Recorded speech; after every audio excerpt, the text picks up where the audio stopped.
C4SS Media presents I Should Know, I'm the Sheriff by Kevin Carson, read by James Tuttle.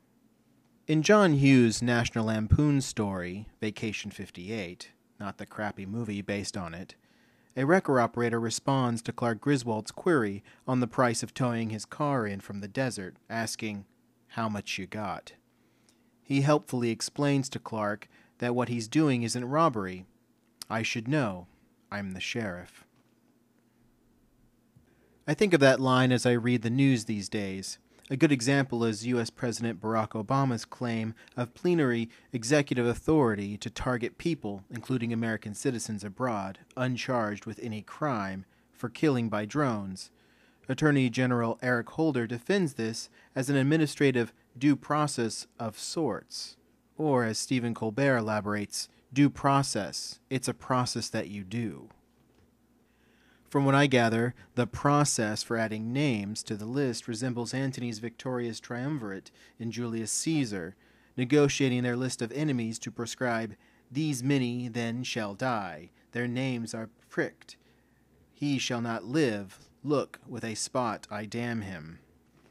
The real reason killing people extrajudicially with drones is, in the words of Obama's CIA pick, John Brennan, legal, ethical, and wise, is that constitutional restraints on executive power are qualified by the clause, all guarantees void in wartime. In practical terms, Obama's claim to plenary executive authority are indistinguishable from the most bravado-laden Unitary Executive legal briefs of his predecessor's pet scholars.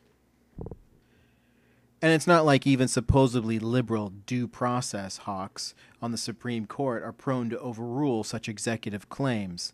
Whether or not it shall fall under congressional oversight is, in Supreme Court parlance, a political question.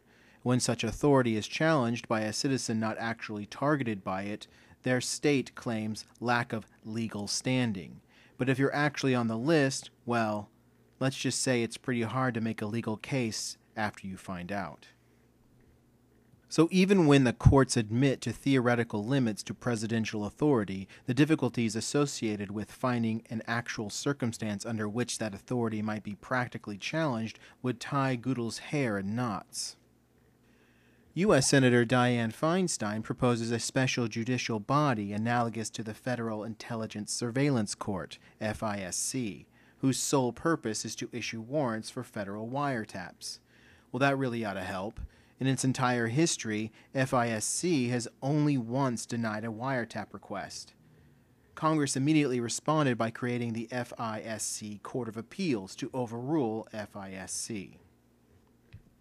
Meanwhile, can anyone tell me what the Los Angeles Police Department would do in their hunt for John Dorner if the Fourth Amendment didn't exist, that they're not doing right now?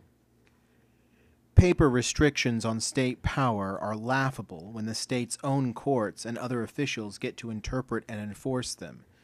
The only real constraint on state power is popular resistance. To the extent that paper guarantees and bills of rights are effective, it's only because they're backed up by the same fear of the public that compelled the state to offer those guarantees in the first place. As anarchist Rudolf Rocker pointed out, civil liberties aren't granted by governments. Where governments recognize them, they do so because the people force them to. Dorner's becoming a folk hero among many people of color in Los Angeles for a reason. They've never seen Dorner, nor do they expect to, but they see the uniformed thugs of the LAPD every day. They know that while Dorner will never represent a real threat to them, the LAPD does. The cops, as states almost universally do in practice, violate all the precepts, winning the hearts and minds, of counterinsurgency warfare.